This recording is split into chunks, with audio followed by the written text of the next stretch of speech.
Welcome to week 10 of Camel TV. Let's go straight to East West class for the pledge. Please stand for the pledge. I pledge allegiance to the flag of the United States of America and to the republic for which it stands, one nation, under God, indivisible, with liberty and justice for all. Great job, everyone. Here's this week's Be Positives. We have Gabe Winner and Audrey Henderson. Way to go, guys. Junior high volleyball will be having a game here tonight against Gideon. School will be dismissed at 1 o'clock on Thursday for parent-teacher conferences, which are from 3 o'clock to 7 o'clock, and no school on Friday. Hey Trip, can you believe it's already fourth quarter? Yeah, I can't wait for summer break. Last week, we went on a field trip to KVS 12, so we thought we would take our GoPro on the road. Let's go to Gracie. We'll start over here, though, with the hybrid set, which is one of our newest and most interesting pieces of technology, which is, it's like a green screen. It's like the weather chroma key. So you can probably see me, not on this one, but on this one you can. So we have monitors everywhere in here, so we can always see what's going on. So this is our hybrid set. It allows us to put a reporter or anchor in a virtual set that is controlled by a computer over there that our director Mike, who has punched me up, is now sitting at. And it allows us basically to do a lot of different things that we couldn't do just in the studio. It allows us to have an entirely different set than what our studio looks like. It allows us to move that camera within the virtual set. These video boards, or these video monitors that are virtual video monitors next to me. We can put any kind of video or anything we want in those. We use this a lot for, if you watch like Heartland Hoops or any of the sports coverage, they use this quite a bit. Heartland Weekend uses it some. But it's just it's a new technology that is pretty cool. Like you can see the camera moving there. The camera is not actually moving, it's just sitting there. And that's cutting my head off now, it's too tall. But another thing that's kind of funny is that we have this giant big green wall, but if you notice, if I stick my arm too far to one side and then immediately, there's only a little line where they can stand before you get chopped off. So that's why we have this little triangle or this little T mark here on the ground so that they know where to stand. We're not going to ever have everybody come through this one, but we will with the green screen here in a few minutes. So we can make our way around, or either way towards the main part of the studio here.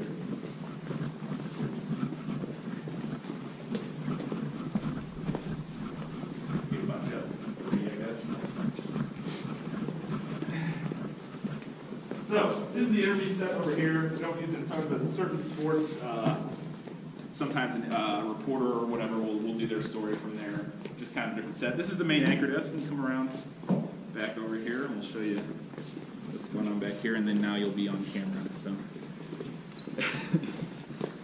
But this is the main anchor desk. This is when you're watching the breakfast show or the evening news, or whichever show. This is where Carly or Crystal or Jeff or Kathy or whoever you're watching, this is where they're standing or sitting, depending on this is traditionally the male side of the desk over here. That's the female side of the desk over there. It's not always the case. Sometimes we have two male anchors, two female anchors. They just stand in either spot.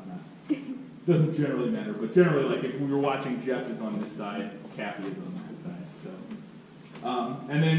So right now we have the monitor punched up. If you actually look at the camera, you can see yourself in it up there a little bit. The lights make it a little tough to see.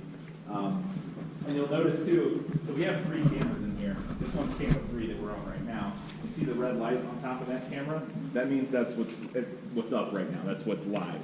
So that's why we're in the monitors, is because camera 3 is live right now. So that's why that red light's on, so that as an anchor, when they're standing here, they know what camera, because sometimes they'll have 2 or even 3 cameras pointing at them, and they want to make sure they're talking to the right one. They don't want to be looking at this camera over here when they're on this camera.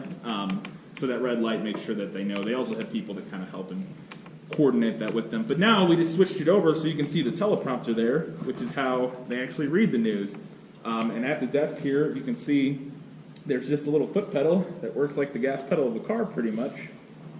And as they step on it, prompter rolls. And so they get to different stuff here. And then so all this white text is stuff they wouldn't read. This is, so where it says "sot full" there, that means it's a sound bite, that this is video playing somebody talking. And then they're going to scroll through that and get to the end. And then where it says "continued VO," that's where they're going to start reading again. So all the white text on a black background is what our anchors or reporters would be reading. So here they would, yeah. Unlike us, have to do slides on the back wall, don't we? Yeah, and this also allows them to look, when you notice when you're watching the news, it looks like they're looking at you right at home on your TV. That's how they do that. They're looking right into the camera, and there's just a piece of glass that is reflecting the monitor underneath the camera so that it's actually mirrored so that they can see and read the text normally. So yeah, that little monitor below there. There used to be a big TV. Yeah, and way back in the day, it used to be a conveyor belt, right? Yeah. Way back in the day, it used to be a conveyor Conveyor belt. belt's actually a conveyor belt with a little light. Yeah.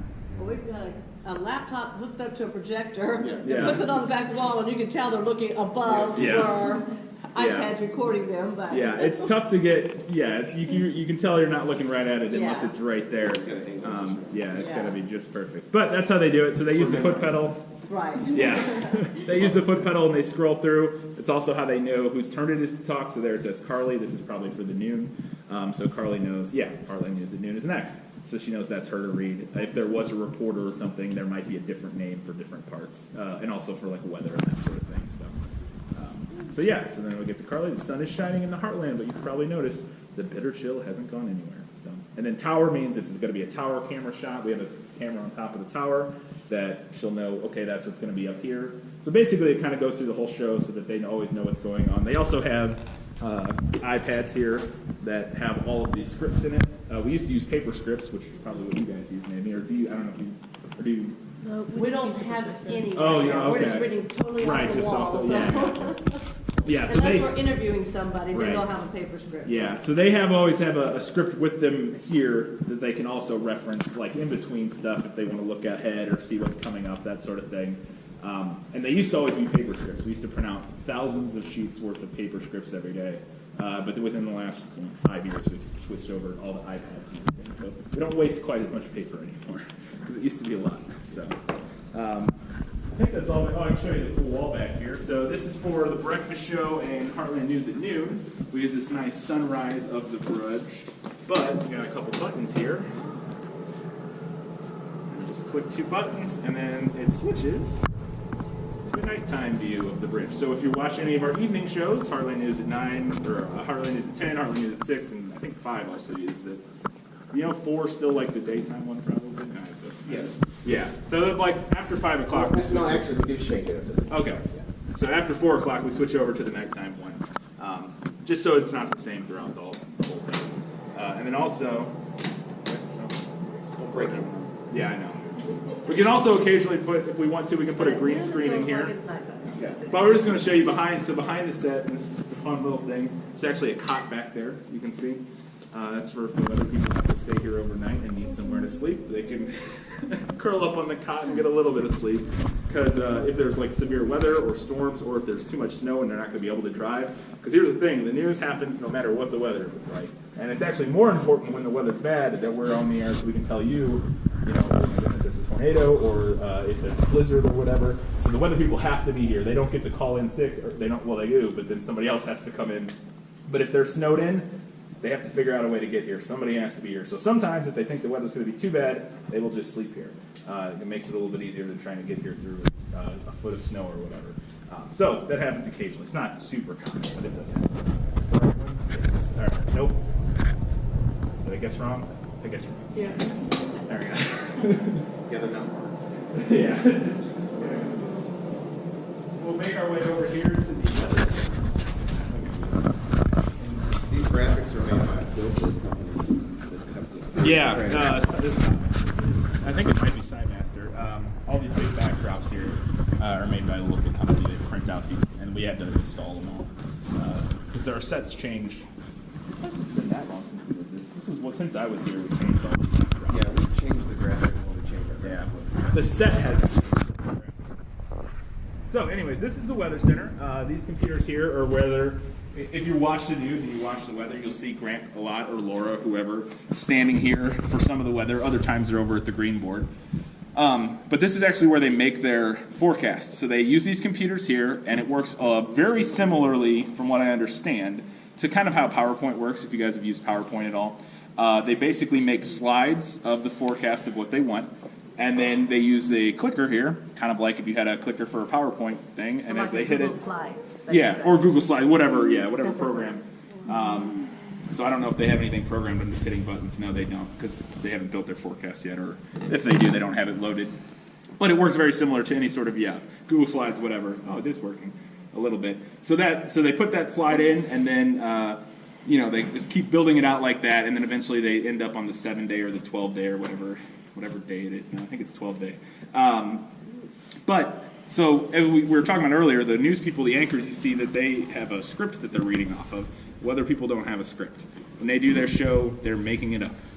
They're not making it entirely up, but they're using their slides to kind of prompt what they're going to talk about. They hit their next slide and they go, okay, now I'm talking about hour feels like temperature. So, 3 o'clock it's going to feel like 28, but then we're going to have a sharp dip down to 16 degrees at 10 when you're going to bed, that sort of thing.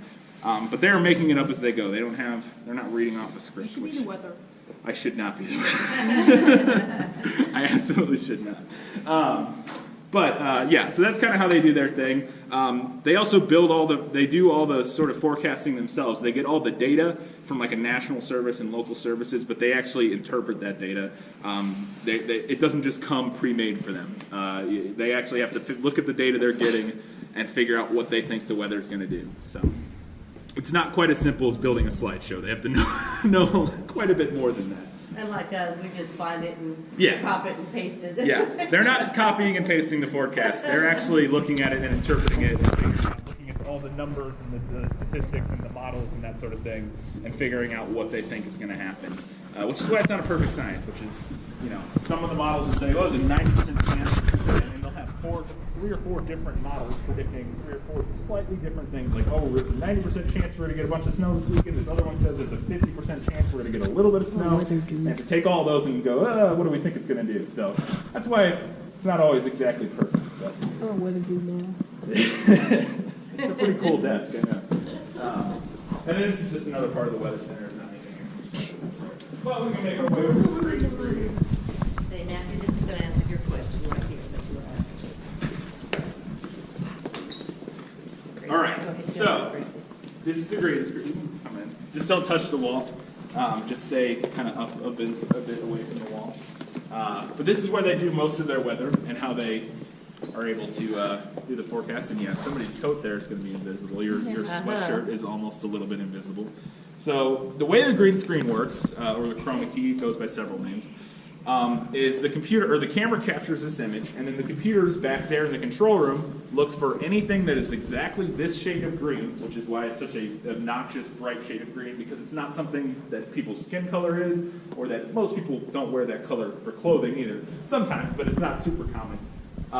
And so it takes that color, anything that color green, and it gets rid of it, and then lets us put whatever we want in its place, essentially. It works very similar to how, if you've seen Harry Potter, the invisibility cloak works, the way they do green screens for that sort of thing. Let's go to Sarah for the weather. Hi, I'm Sarah, and I'll do the weather for this week. So for the first part of the week, there will be some rain, so you might need to wear your rain boots. And then for the rest of the week, there will be some suns, like maybe Wednesday and Thursday in the high 60s or low 60s. And so the last part of the week, you might need to get your sunglasses out. Well, that is it for this week. And remember, be kind to one another. Goodbye, Camel TV. Bye. Hannah, writer. Harmony, editor. Trip, anchor. Sarah, weather. Anthony, camera. Emily, GoPro. Paige, teleprompter. Kyler, pledge.